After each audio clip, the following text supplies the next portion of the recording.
And good morning. It is arm day, so we're gonna drink the pre-workout, chug that bad boy down, run to the fitness center, get that pump in today, and then we're actually gonna run to the bank because I have a check to deposit, and then we're going to quickly run to Target because they have a protein powder that I really wanted to get. It's a low calorie, 100 calorie muscle milk, which the reason I wanted to grab that one is because the cholesterol in it is very low, and I can use that as a coffee creamer substitute or just, drink it as it's intended. Because a lot of protein powders have high cholesterol for some reason. I never understood that. But anyway, let's get this ball rolling. We got work to do, we got weights to lift. And hopefully today's video does not look as low quality on YouTube as my back day video because they made me compress that video 4 times. Well, not 4 times, but I had to compress it twice in order to get to actually upload within a reasonable time. But anyways, I'm not here to complain about that. I'm here to work out. I'll see you guys in a little bit.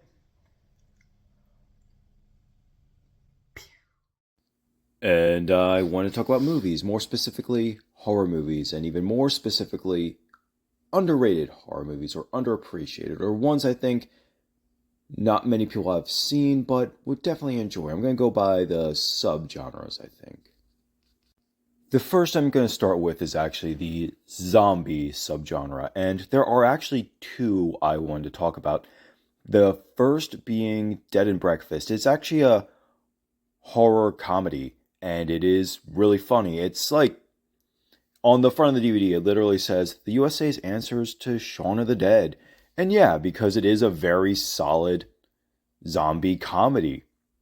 I would highly recommend it if you haven't seen it. I remember watching it and having just a blast with it.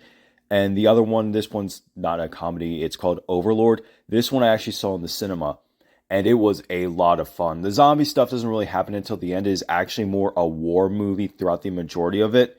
But then it becomes a horror film during the last 15 to 20 minutes, and it is so good. Definitely highly recommend that. And I'm going to add a third one as a bonus. You probably haven't heard of it. It's called Primutos, Lord of the Living Dead. It is a very low budget, very independent zombie movie. It's more of a demon movie than a zombie movie, but they're borderline zombies than they are demons. If you haven't seen that, check it out. Like I said, though, very low budget, but I have so much fun with that. Next, I'm going to talk about slashers for a little bit, and the first one I want to talk about is called The Prowler. It came out around the same time as Maniac. That one's a little bit more infamous, but The Prowler, I think, is very enjoyable. It's just a fun 80s slasher film. Definitely went under the radar. My one friend, Brandon, actually recommended it to me a while ago, and I was like, you know what? I'm going to give that a shot. And you know what? I was like, hey, this is a banger. But my favorite slasher movie of all time is a movie called The Burning. If you haven't seen that, highly recommend it. It was in production before Friday the 13th, but it came out after Friday the 13th. So it gets that comparison a lot, unfortunately. And I think The Burning is better than Friday the 13th, but don't tell nobody. For vampire movies, I was going to recommend Near Dark, but I think that is making a comeback with its popularity, which I'm happy to see, but you should still see that. So I'm going to recommend Darkness, the vampire version. This is an awesome, low budget, independent splatter flick. If you can find a way to watch it, definitely check it out. I don't know if it's streaming anywhere, but it is one of the most entertaining romps you will ever see when it comes to splatter films. Get a bunch of friends together and just have a ball. I promise you, it's a good time. For found footage, go with Lake Mungo. I think this might be the scariest movie I've ever seen. Now, you have to find the subject matter as a whole scary to find it as scary as I do. But if you haven't seen Lake Mungo, definitely watch it. Make sure to get an actual copy of the movie, because if you ever are interrupted with ads, it's going to ruin the flow of the movie.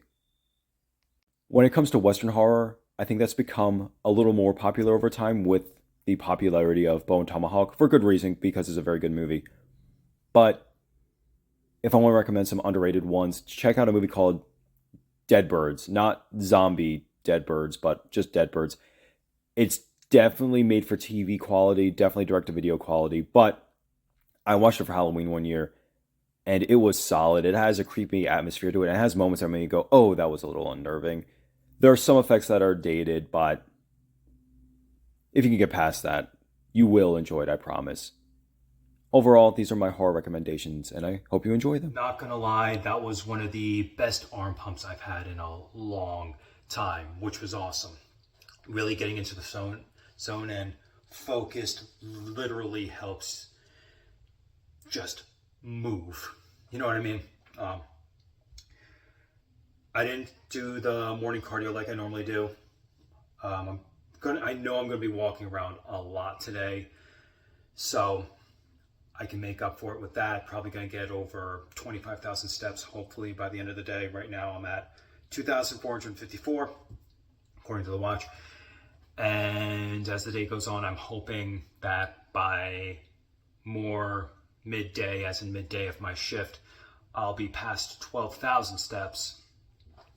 I think just going right into the workout as opposed to starting it with cardio helped a lot to just let the pre-workout kick in and just get moving. So, like I said, I gotta run to the bank, deposit a check. I also gotta run to Target to see if they actually have that protein powder that I desperately want.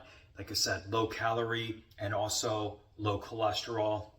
Again, I have no idea why so many protein powders have added cholesterol in it. I have no idea why. But this one has low amounts of it, muscle milk. Some people, I read some reviews say people say it feels kind of grainy, but you know what? As long as it doesn't taste too awful, and as long as it has the actual nutrition I'm looking for, that's all I care about. So, low cholesterol, that is really what I need. Anyway, I'm going to take care of that stuff. Then I'm going to go to work. I'll catch you guys in a little bit. Peace. Poltergeist. And I am officially home. Now, I've been home for a little bit, as you can tell. I'm in my gym shorts, which I just kind of wear because I think they're comfortable at night. I feel like I have to burp, but who knows? There we go. Anyway, excuse me. What was something I wanted to talk about tonight? That's a good question.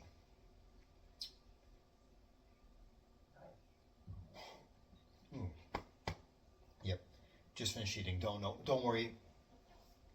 No junk food. It was actually low carb bread, toasted with a little bit of non-fat Greek yogurt on top, and anchovies, and I took a little bit of some turkey slices and used them as the top. Very good, low calorie, good protein. And I really enjoyed it. But what did I want to talk about today? I was thinking about talking about independent video games. Now why? Because I think they're fun. Yeah. I actually ordered a game offline called The Precinct, and it's very similar to Grand Theft Auto, but it's from the perspective of the cops. It's not like that game, True Crime Streets of LA, where you can basically still play GTA, but instead you're a cop. It's a game where you have to follow the law. And that seems pretty cool. It looks like a cool RPG. I saw IGN review it. I saw Mortismo Gaming review it. And I was just like, hey, this looks like it could be a lot of fun. Found a limited edition physical copy on Amazon for $40. And I ordered it. And hopefully it will be in soon. Since it's a limited edition, it might take a little bit of time. And not just that, I also ordered some protein off of Amazon. Redcon 1 MRE Light, which the reason I got that one, it was also no cholesterol in that either. And no sugar. I think it was no or low sugar, it's one of the two. But I do know that it didn't have any cholesterol in it, which I'm excited about. It had some sodium, but like There's always something, isn't there? There's always something. But anyways, we're talking about independent video games. Independent video games, the reason I think they're so much fun is because like they're allowed to be a little bit more creative. Now, you're never going to get the really huge budget independent game. I mean, you can get ones that are kind of like almost there. But the more single A or double A video games, I think that's where it's at. I played this one game called The Ascent. That was awesome. Weird West is really good. Evil West is a fun game. That's no masterpiece, but it's a lot of fun. Or some other good ones. Shadow Warrior. Those are still relatively still independent games because like they definitely don't have Doom Eternal's budget. And also, oh my gosh, I can't remember the name of the game, but it was this.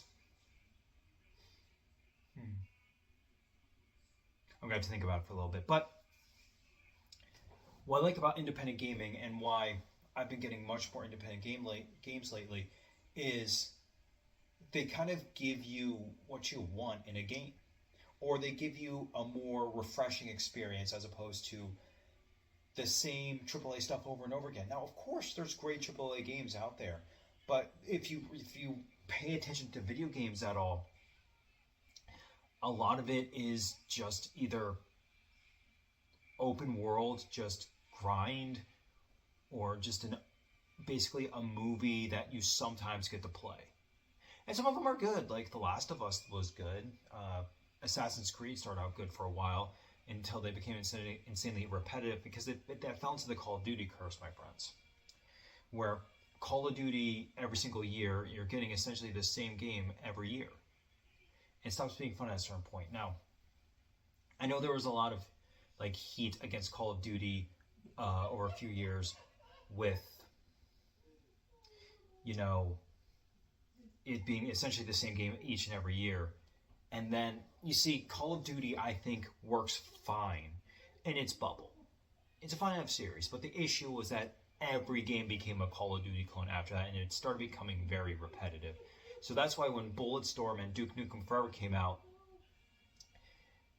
they were, like, exciting for them to come out. Now, I know Duke Nukem Forever, that whole thing was, like, people didn't love it. I love that, by the way. I have it somewhere up there in that fiasco. I even have it on PS3.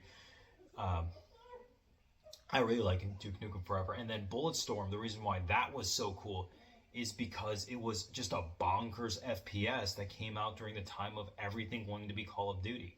Like I said, Call of Duty has a place. They can be really fun games. But when they come out every single year, when everything was trying to be the next Call of Duty. Remember when Medal of Honor happened?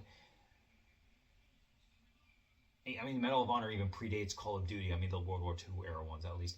But then they started making ones that were just Call of Duty clones. And even Battlefield was happening around the same time. Battlefield was meant to be the more tactical, more real FPS of the two. But you just had games that were just way too similar to each other. And then when Call of Duty tried to experiment, it was basically taking bits and pieces of other games that had a cool gimmick in them and trying to incorporate into that, and people didn't love it. Even though I think Advanced Warfare is fine. But that's just me. But when it comes to independent stuff, like when you start getting, because I've been playing a lot of first-person shooters lately, and there's a lot of really fun independent first-person shooters. There's Turbo Overkill, there's Metal Hellsinger, there's Nightmare Reaper, stuff like that. The Shadow Warrior series. Even Necromunda Hired Gun. These are more independent games. Necromunda Hired Gun, I think had a little bit more of a budget to it, a little bit more double and a half A, I'd say. Not every reviewer loves that game. When I played it, I enjoyed the heck out of it. It was a lot of fun. It was like a cool little Doom Eternal clone that took place in the Warhammer universe. And even Bolt Gun. That was a lot of fun. I know that one's more tied into the overall Space Marine universe than it is like just straight up independent. But still, it had that aura to it that people wanted and loved. And that's what I think a lot of AAA games are missing out on, is the aura of what it means to be a game. And that's why, like, because Clair Obscur Expedition 33, whether or not that's a AA or AAA game, I don't know how people define that, because that studio is not like a well-known studio, if you know what I mean. They're very brand new. I know they're former Ubisoft developers, but that game got people oomph, man. That's why I want to play it so badly. But like I said, I gotta have that physical copy of it. I want that on my shelf. And unlike Doom: The Dark Ages, no, I haven't let that go yet. It's an actual physical copy. The game is on the disc. Put it in the system, and you can play it. I mean, it has to install, obviously, because heaven forbid you just put the disc in and it just reads the disc, like it would a movie. But if that is considered a more independent game, that's another point. And like I said, independent games have more of a feeling of being genuine games. They make you feel like you are playing a video game. There's some independent games though that are more like atmospheric, like everybody's going to the Rapture and stuff like that. Like people were different, or what's it called? I want to call it Firestarter, but Firewatch. Sorry, Firewatch. These are more atmospheric walking sim type games, but they still, like, they hit something in people. And that's something that a lot of bigger budget games are kind of missing out on. That's why I'm not that excited for Beyond Good and Evil 2. That game's been in development hell for years, by the way. I remember the original trailer, the original trailer from like 2006 or 2007. And I remember the newer trailer from like 2017. And then nothing came from that. It's like they forgot to make the game. I honestly don't know what's going on there. But the reason I'm not too excited for it is, one, it's now a prequel. And two, like, they said it's going to be an open world game. I was just like, well, Beyond Good and Evil 1 was loosely open world. It was more open world in the terms of like how the Nintendo 64 Zelda games were, or like Wind Waker was, where you had like, you can explore the areas, but it wasn't like this big vast world like in Assassin's Creed or Grand Theft Auto or things like that. And I'd rather them just make a very focused action adventure game. If it has RPG elements in it, that's fine. I love RPGs. Everyone knows that that's my favorite genre of all time. So if they make it, they add in some RPG elements into it, that's cool. But when it comes to Beyond Good and Evil, I'd rather have that like sci-fi story, like a sci-fi Zelda game, and less of an Assassin's Creed game. So that's kind of what I'm talking about. It's like AAA games have to play it more safe, because like they're spending that much money. And that's also why I appreciate Spider Studios. Yeah, their games are pretty clunky and janky, but Greedfall is still one of the best RPGs I've ever played. It is awesome. If you haven't played Greedfall, play Greedfall immediately. Like, you got to get to it. Also, check out Necromancer.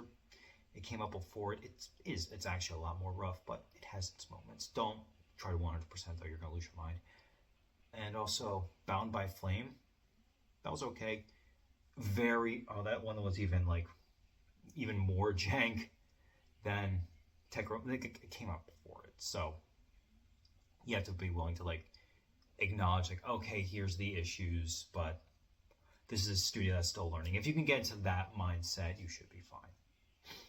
They're normally on sale for like $1 normally, but Spider Studios is very much an independent studio, the mid-tier, the mid-budget game.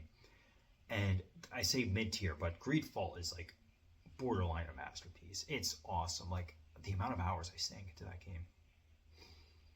Just getting lost into like the side content. Like, here's the thing, I never actually finished the straight up story because it was just that cool to play through that world. And unfortunately, before I got a chance to actually straight up go through and finish it, my PS4 broke, and it was one of those things where, do I want to install it on my PS5 and start all the way over again?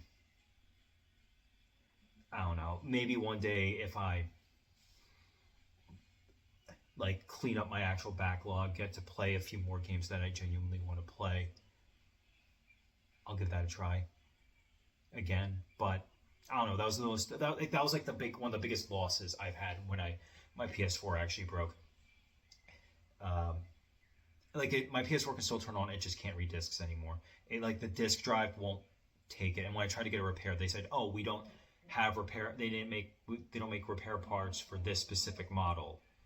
Apparently, there's sub models of each model of PlayStation. But anyway, was Stellar Blade considered independent? Because I like that. I don't know. Trying to look at games that are like more independent style.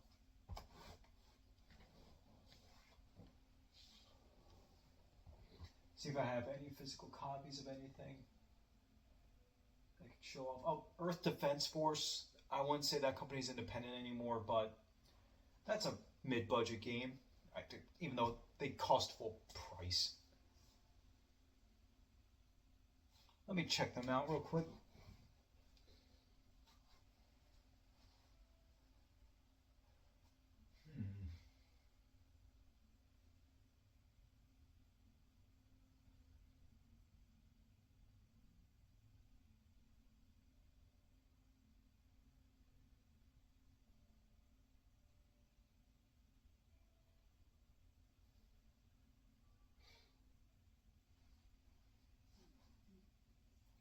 Yeah, unfortunately, I can't find any like too many truly independent games in my actual shelf. You know what? I think that's gonna be something I started focusing on is actually getting physical editions of independent games.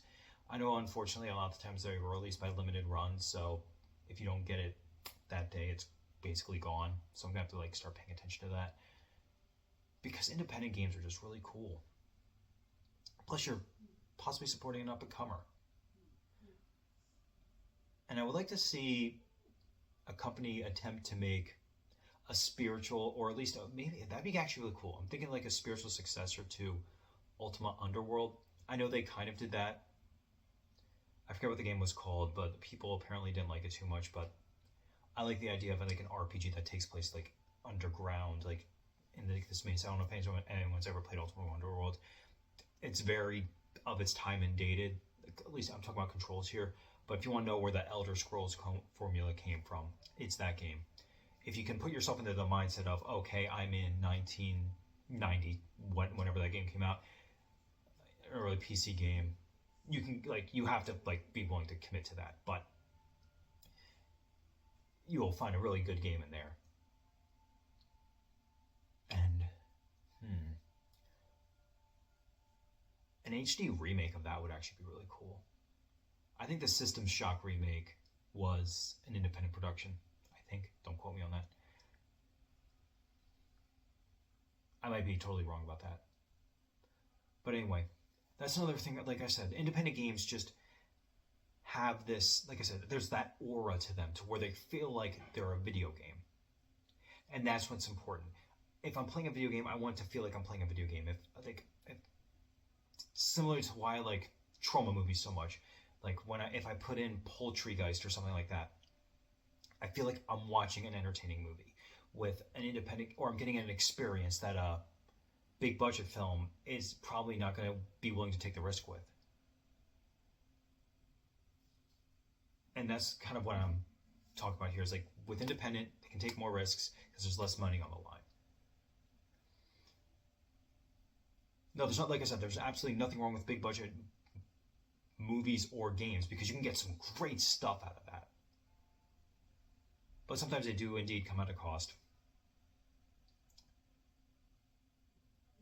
I mean, I just saw a big budget movie in the theaters recently, Fight or Flight, and I loved that.